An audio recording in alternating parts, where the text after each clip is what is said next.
Hello, everybody. This is Gus from Askewed Reviews. And sadly, this might be the last time you see Cinema Society Saturday on TikTok, at least if the ban does go through. But in the future, you'll still be able to find all of my videos on my YouTube channel, and I'll continue to post other stuff on all of my other social media places.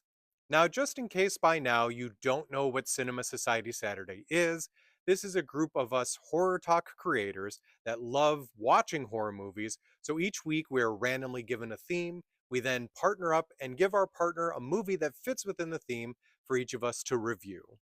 So for this week, our theme was Partner's Choice, which meant that you could give your partner any horror movie that you wanted to have them review. So my partner for this week was Billy the Horror Ninja. And if you're not already following him, well, at least while you can, definitely go and do so and check out all of his wonderful content. Now, with Billy being my partner, he decided to give me the film of The Howling. That's right, The Howling is a 1981 film directed by Joe Dante. Side note, by the way, apparently I might have an opportunity of meeting Joe Dante at a horror convention that I go to yearly, which he's apparently showing up to. So I'm very excited about that. Now, The Howling is an absolute classic when it comes to werewolves and horror movies in general, but specifically when it comes to werewolves. It's one of those ones that a lot of people can name off when they're thinking of films involving werewolves. I also feel pretty confident in being able to say this movie also has the largest franchise when it comes to werewolf films. So here's the story for this one. We have our main character, Karen White, played by Dee Snider. Okay, okay. I think I'm going to leave this in here just because that's such a great blooper. Anyway, so Karen White is played by Dee Wallace, the same actress who was the mom in E.T. So, anyway, let's continue. Our main character of Karen White has been dealing with a stalker named Eddie, who also might be a guy that has been taking the lives of other women. So, she decides to work along with the police and see if they can set up a sting operation to catch him.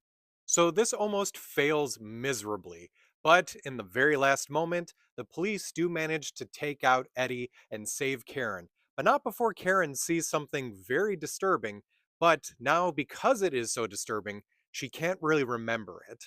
Now, because this is weighing on her so much mentally, she goes to see Dr. Wagner, who gives her the suggestion of heading up to his small little colony that he has set up for some of his patients to be able to just get away from it all. So she and her husband Bill go and do so.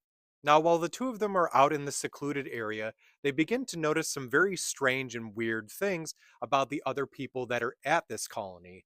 And as you can probably figure out, there seems to be something quite wild about them. Now, as I mentioned earlier, this is an absolute classic when it comes to 80s horror. Also, the transformation scenes of the werewolves are absolutely fantastic, especially for the time period that this movie was made in. Now, on the same note, I will have to say the movie itself does take quite a bit before it becomes really interesting, and at the same time, there are quite a few unanswered questions throughout the entire film. So, this is a great movie to watch. I absolutely recommend it if you've never seen it before, but it definitely is not the best movie. So, for me on my scale, I'm going to give this one a 3 out of 5. Now, to be able to watch this one, I own it, so that was not difficult for me. If you want to check it out, I didn't see it streaming for free anywhere, but I did see that you could rent it on Prime. And of course, as I mentioned earlier, definitely go and follow Billy if you're not already doing so. Let's see if we can push him up just over that 7,000 before the ban goes through. Also, another big reason to go over and check out Billy's stuff is because I gave him the film of The Taking of Deborah Logan. So, as I close out this episode of Cinema Society Saturday, I really do hope this isn't the last time that I appear on TikTok. But you might already be watching this on my YouTube channel, or if you're not already doing so, please go and follow me there.